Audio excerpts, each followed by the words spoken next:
G'day, I'm Paul from Tradco. Today we're going to troubleshoot the installation of a press door knob. As opposed to our lever sets, our press door furniture screws onto a threaded spindle and the knob is held in place with grub screws.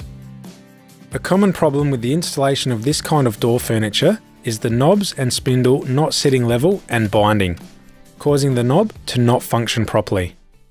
The main cause of this problem is that the back plates are not level, which in turn causes the spindle to be out of alignment.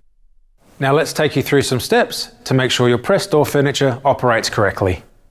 It is important to mention that for the purpose of this video, we have exaggerated the problem. However, even subtle misalignment may cause the knob to bind.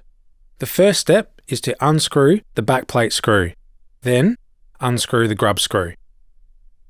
Loosen the knob slightly so that the backplate sleeve is still resting on the knob neck. It is critical that your back plates are exactly level and lined up with the spindle hole. Once the back plates are level, mark the holes with a pencil. Spin the back plate and pre-drill the holes.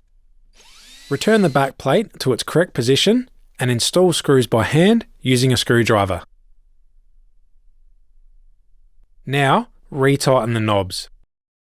Ensure to leave a gap of approximately 1 mm from each back plate. The knob should sit inside the collar but not touch the back plate. Make sure both knobs are sitting square to the back plate, with the grub screw hole at the bottom. Place grub screws in the holes and tighten. If installed correctly and the door operates smoothly, the grub screws will not work loose. However, an application of Loctite at installation stage will ensure this does not occur. Test that your knobs operate freely and retract the latch tongue smoothly. Thanks for watching. Make sure to check out our YouTube channel for more helpful videos.